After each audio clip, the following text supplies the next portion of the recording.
மதுரை நகரில் 59 மாணவர்கள் மீது போலீசார் வழிப்பறி, திருட்டு உட்பட பல்வேறு குற்றப்பிரிவுகளில் வழக்கு பதிவு செய்துள்ளனர்.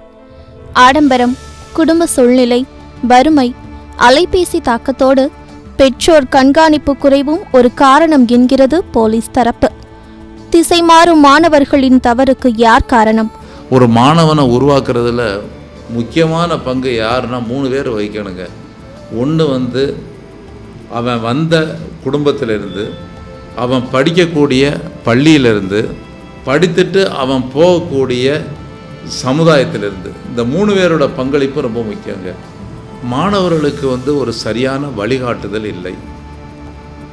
2வது, மாணவர்களுக்கு பொறுமைங்கிறது இல்லாமல் போச்சு. 3வது, அவங்கள பொறுத்தவரையில் என்னன்னு கேட்டீங்கன்னா, காலத்தோடையும் நேரத்தோடையும் அவங்க போராடிக்கிட்டு இருக்கிறாங்க.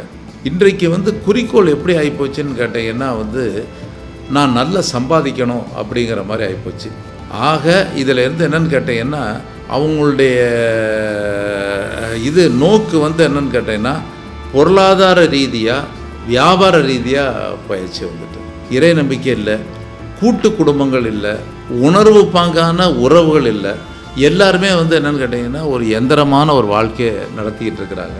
ஒரு குடும்பமே ஒரு தீவாகி போச்சுங்க. இன்றைக்கு இந்த சோசியல் மீடியாவோட தாக்கமும் மிகப்பெரிய அளவில் இருக்குது. எந்த குழந்தைகளுமேங்க என்னென்னு கேட்டிங்கன்னா புஸ்தகத்துலேருந்து படிக்கிறது இல்லைங்க. நம்ம இப்படி தான் சொல்லணும், இப்படி தான் செய்யணுங்கிறது இல்லை.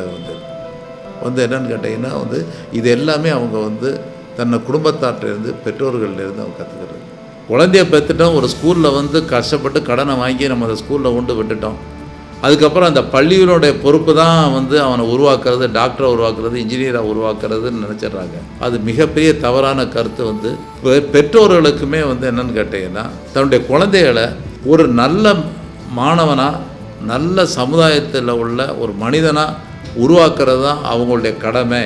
அவங்களுக்கும் சில விழிப்புணர்வுகளை கொடுக்கணும். அரசினருடைய பங்கும் சமுதாயத்தினோட பங்கும் ரொம்ப ரொம்ப முக்கியமானது.